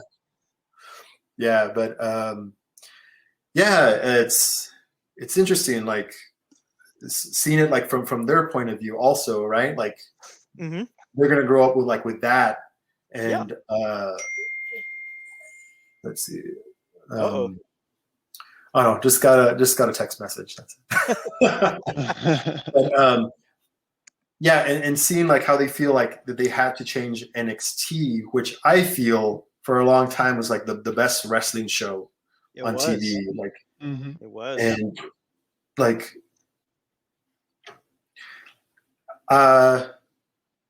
the arena, I didn't hate it. Like it looked kind of reminded me of like WCW's, like what was it, like when they were filming in Orlando? Saturday night, WCW Saturday night. Yeah, like that kind of thing, like the stage, or NWA Power, except with a bigger budget. It felt like. Yeah, right. But I don't know about all these generic, local talent looking guys that come out and you're just like, wait, you guys look exactly the same. Or I feel like names are very important. Like when you're a creator, like you got to come up with like some good names that people that'll stand out and that people will like. And I don't know like how you can mess up like Rex Steiner. That's like so good. Like why would you change something that doesn't roll off the tongue? Like there are two things in wrestling. Two things in wrestling: characters and legacies. And if you have a legacy, even if they're terrible, you can turn that around to be something else. But he is a Steiner that looks like a Steiner. And I don't get what they're doing the same thing to him that they did with Curtis Axel. Yeah, what a marketing whiff, dude. Like you could have just like the action figures alone, like you did like a legacy 3-pack or whatever, you know what I mean? The Steiner brothers and Rex Steiner. You know what I mean? Yeah. I think Bruce Pritchard was like, boss, what's real popular in comic books is, Peter Parker and Bruce Banner and Reed Richards. He's like, oh yeah, then I really miss Braun. So let's do something Braun. I'm gonna break down Braun Breaker. I like Braun Breaker. Stupid. Yeah, I don't know. Like, yeah, you already had a Braun. Like, come on. Yeah, seriously. Yeah, we didn't forget. At this point, I want Nicholas to be. If we're just gonna throw people out there, bring Nicholas back. But I mean, that other guy. What's that other guy? Von Wagner. Von Wagner. He's Von Wagner with the caveman. That guy. Like, eyebrow. Yeah, it's very much like the whole purpose that I've heard of a 4-head, but that guy has a 5-head. Bro, when he came out, I told my wife, I was like, how you see those statues at the museum of people who were like, back in the day were, shipping out statues in stone? He kind of has like this protruding, like the artist did good with everything else. It just couldn't nail eyebrows or foreheads. It just couldn't quite harness it. Very Great Khali-esque. It kind of reminded me. Oh like my god! A mini Great Khali. Interesting side note. You're seeing that picture? It's Googleable all the time. Like Great Khali and like he's like, sitting in a hot tub with a waterfall behind him. Yeah. Oh yeah. That was the gym I used to work out at a couple years ago, and I would go in there, Yeah, it was at a Lifetime Fitness, and he was just being there chilling, man. Like if he wasn't doing cardio on a bike, he was sitting in that damn pool. So like a handful of times, I was sitting in the same hot tub with him just so I could be like low key, marking out like, oh, at least it's it's a wrestler, you know. It's crazy. It's Punjabi hot tub. like I'm still like just like he's a Steiner. Yeah, He's what a a whiff. Steiner. Yeah. Do the math. There's not that many of them. He Steiner he does look very much like a star already, and I don't know why He does. you wouldn't give him that extra thing. Like, I don't know. Yeah, he fits the prototypical Vince type. Just you don't have to. If it ain't broke, don't fix it. That one wasn't Yeah. broken. I mean, Yeah. okay. Imagine if Legion of Doom's Animals, his son, fails in the NFL and becomes a wrestler, and you pair him up with Rex Steiner. Those my two God. people would be the baddest dudes in the room, just because of their heritage, their legacy. A Steiner and a Road Warrior. I mean, come on, that's booking Steiner and the itself. Laurinaitis. Yeah. There's also that weird booking with him going over on LA Knight, which Mhm. I mean, I'm not the. I mean, I don't hate the guy. Like, I don't hate LA Knight like as a character, right? Mm-hmm. But it's kind of weird that he was in the main event, and it seems like, why would you diminish the character when he's in the main event? Where like, oh, okay, because all of a sudden you make him the loser. Yeah. So your mind kind of goes two ways. It goes to basic Vince McMahon booking, where it's like, okay, this guy's either going to win the title at the end somehow because he lost the first match, or they're just going to leave him as the person that's going to take the pin at the end because he's kind of like the loser character. But I don't understand why you would want to diminish the character if he's in the main event, because I feel like it would be better if you were just like, I mean, it's basic writing, right? Like, Mhm. like make it look like there's a possibility that this guy is gonna win. Like, oh, he's a top contender. There's a possibility that he'll win. Like, I don't know. I don't. Well, I think here's a problem I hear with LA Knight, and it's the same problem that's happened before with people who've gotten super over in Impact, who are great talkers, great characters, fully developed characters over there in Impact. They come to WWE or they get it back. They come to NXT, go to Vince has control over them, and they get murdered. EC3 is a big example. Yeah. And I see LA Knight getting the EC3 treatment because EC3 was over when he came over. Yeah. He was over. I mean, people loved him. People were wanting him to do big things, and nothing happened. And he's got that look, and that one was also mind-boggling a little bit. Where you're just like, I don't know how you could mess that up, but how could you mess up EC3? I mean, it doesn't make sense. And I see the same thing happening with LA Knight. Yeah, so. he's grown on me. Like when he first came out, I was just like, "Who's this guy?" He cuts promos like the way I would probably cut promos if I was a wrestler. LA Knight. Yeah, and I don't like that. Oh no! Go back and watch his Eli Drake stuff in TNA. Okay, he was amazing. He had the dummy button where he would just call people dummy and say yeah after it. Dummy, yeah, and he would just do it. And it was a great gimmick where he had a talking segment where he would just call people dummies, and then he would hit a button, and it would say "dummy, yeah," and it would keep doing it, and it was just great. It was just really great. He won me over when he was feuding with was it a Bronson Reed, I think, and Bronson Reed had his jacket, and then LA Knight was like in the ring, and he was like yelling at him. He's like, "What are you doing? You're too big. That doesn't fit you. Like, take it off." Like, and he I was just like, "Oh, okay, this guy. Yeah, okay, I'm on board." Oh yeah, LA Knight or Eli Drake. That's another stupid name they changed. Yeah, Eli Drake was so good. LA Knight reminds me of British Knights, the shoes. So anytime LA I see LA Knight, I think of and British LA Knights. Gears. Yeah, but yeah, he was Eli Drake. Just go watch his promos from TNA. Go watch the stuff he would do in TNA. He was just so good.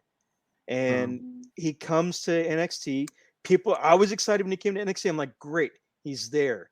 He's gonna do something big, and he's kind of just floundered in the mid card and not doing anything. And he's one of their best talkers. It's criminal. Vince is a bad person. He is criminal.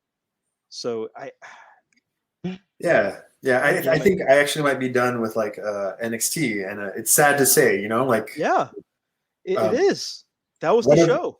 One of my favorite wrestlers, like modern wrestlers, is Pete Dunne. And seeing him on the show, it's just kind of like, oh man, I hope you do all right. Yeah, seriously. I mean, they're like years ago, Chris and come over. We'd have this thing called like a get together called the Wednesday Night Wrestling, where we would come over and watch NXT, watch SmackDown, watch Impact. I think that was it, and maybe ROH if it came on, if we were able to record it.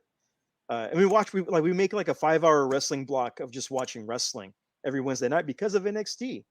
And it got to a point where we're like, okay, who from Impact is coming over? Oh, they got Samoa Joe debuting. Great. James Storm's debuting. Great. Eric Young's coming over. Even better. So, and we were enjoying watching it because we get to see these people kind of flourish in WWE. And now I'm to the point where if somebody gets signed in NXT or in WWE, I'm like, no, please don't. I don't. They're going to kill your character. They're going to destroy you.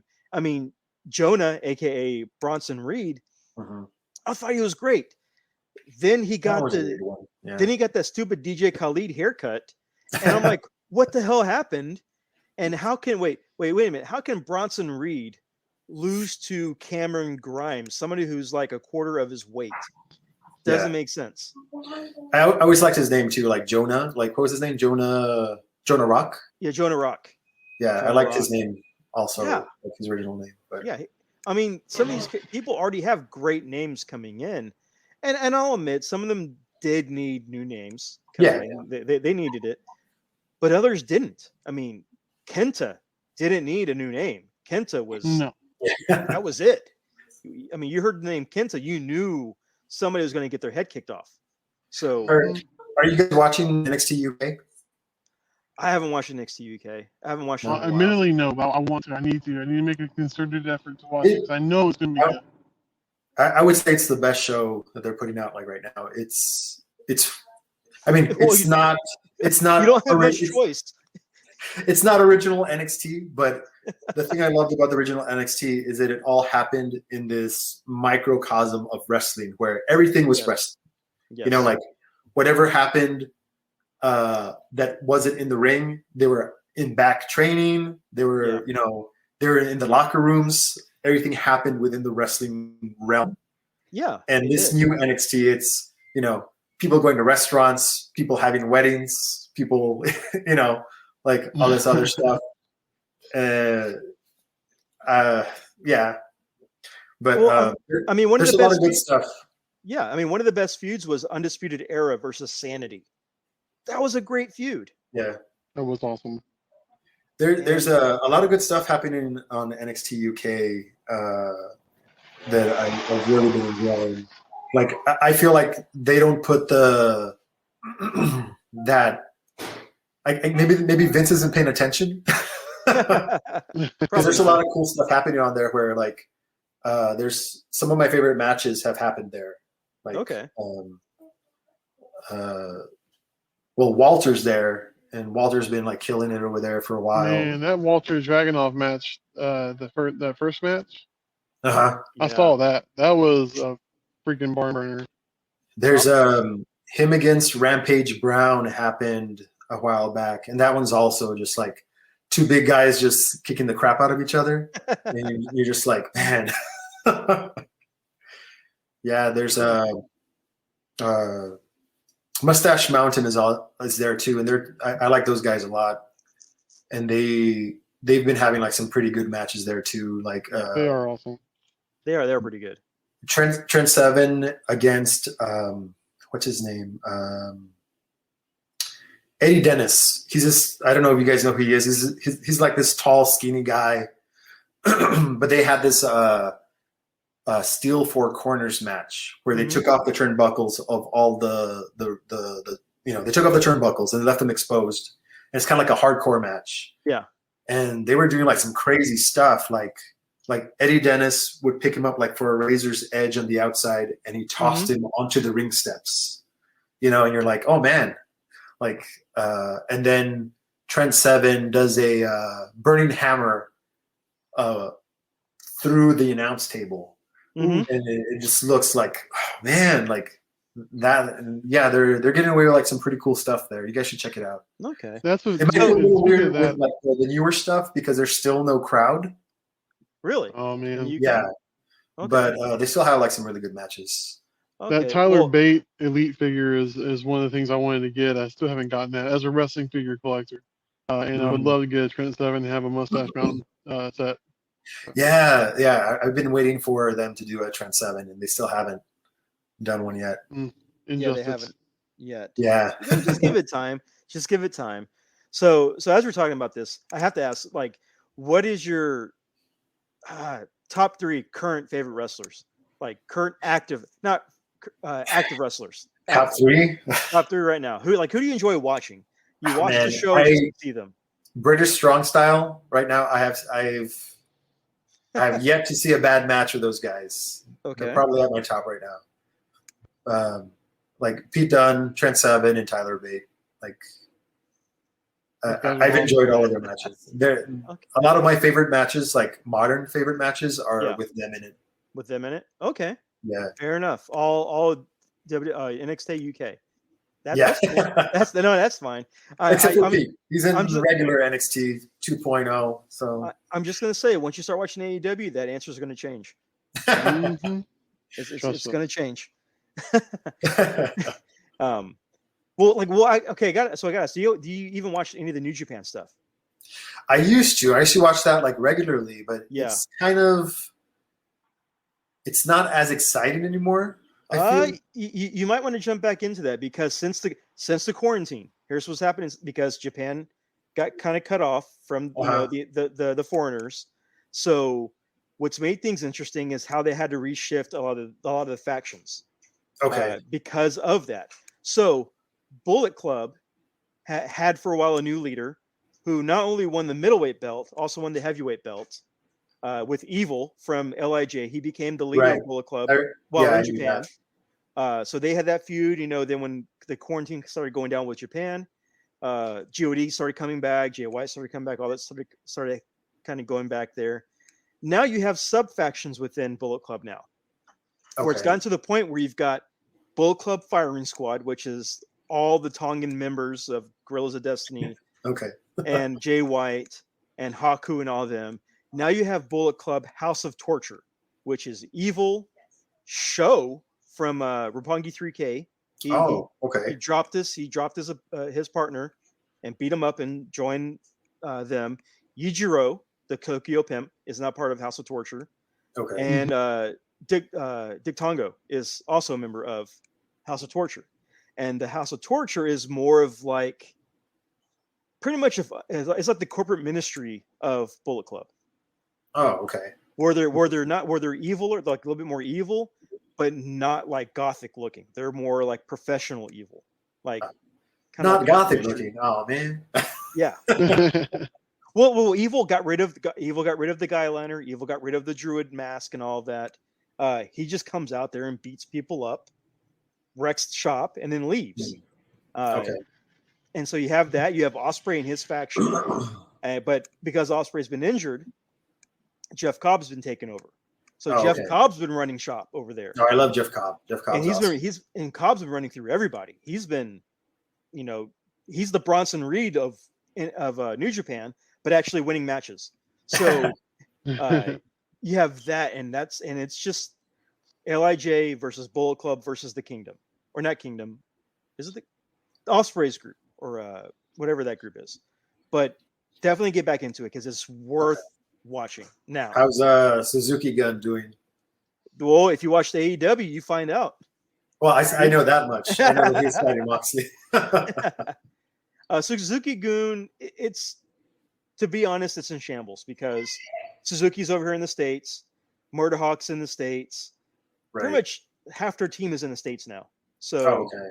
it's kind of split up. It's running thin over there, so it's not really around as much. Okay. But still, it's entertaining to watch. But definitely check back in New Japan. Definitely worth it. Definitely worth it with all the factions kind of basically doing X-Men style stuff where they're switching teams, switching sides, turning on each other, having little sub factions. It's pretty good. It's Didn't they Bullet Club Blue and Bullet Club Gold? gotta sell T-shirts. Gotta sell those T-shirts. Didn't they just get like a new owner? Like, didn't they get like what was the name of the baby again? They had was it Mayhe that was like the owner of it for a while, and now it went back to somebody else? I think it did. I know with management, Rocky Romero is part of the upper management now. Okay. And Tama Tonga is up there as well. Because I listen to Tama Tonga's podcast, Tama's Island, and they make him and then I listen to Talking Shop, which has Rocky on it, and they'll make comments about kind of being in charge of the company or heavily influencing the company. So as far as the foreigners kind of helping out, it's Rocky and Tama that are kind of making things happen over there. And they've let some things slip here and there about wanting, basically they were trying to put together a big Bullet Club versus the Elite fight match storyline thing. But because of quarantine and country shutdowns, that hasn't happened yet. Okay. But they're hoping to have it happen eventually in the future for a Wrestle Kingdom or a all-out pay-per-view. You know. Yeah, I always thought it would be cool if like Kenny was like, "Oh, that nobody's been beating me, that nobody can beat me." Then suddenly you hear that Okada coin drop and Okada shows up. Yeah, that would be cool. Or even Ibushi showing up, or even Ibushi. Oh yeah, definitely, yeah, that'd be cool. So I see that we're kind of going in almost to 2 hours now. That we're kind of wrap things up a little bit. Sure. So if you have anything that you want to plug, go ahead and start plugging away. You know, where can people find you? Sure. I'm on all over social media as Jon David Guerra. Not so much active on Twitter, but definitely on Instagram and on the Nightmare Pro Wrestling Facebook page on Facebook.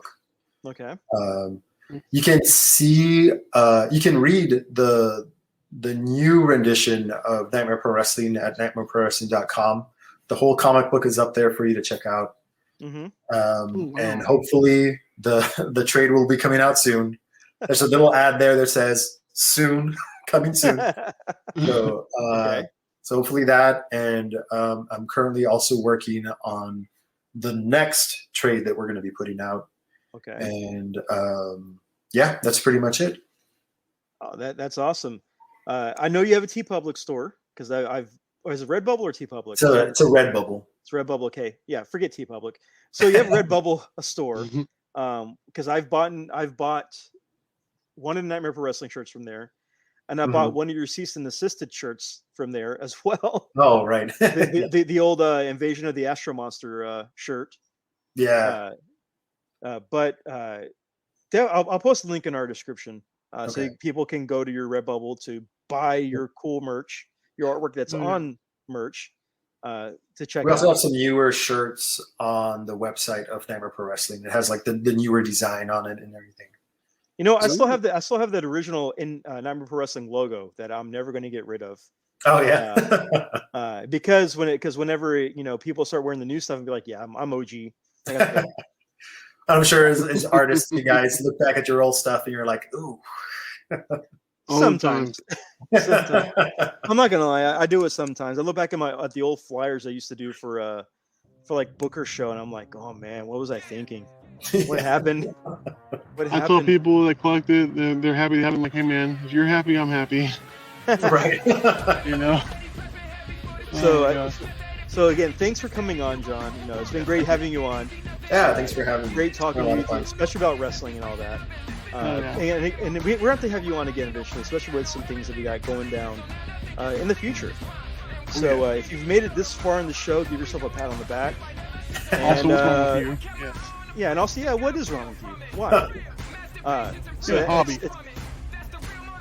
Well, they probably do have a hobby. Listening To this show. Yeah. So thank you for sticking around. And until next time, this is Aaron. This is Chris, who's been on the struggle bus because the dang internet connection sucks. But you know what? This is audio, and they don't know that. They didn't see you drop in and out. They didn't see that. I'm all about transparency. Honesty is the best policy. Honesty is the best policy, but they didn't see you Joe Dirt in and out of the podcast, so they didn't know that. I had to dip out and get some ponchos. I can't curse right now. Some people just got home. I can't do that. So, thanks for laughing. So, just remember, always unfollow, never unfriend. And until next time, thanks for listening.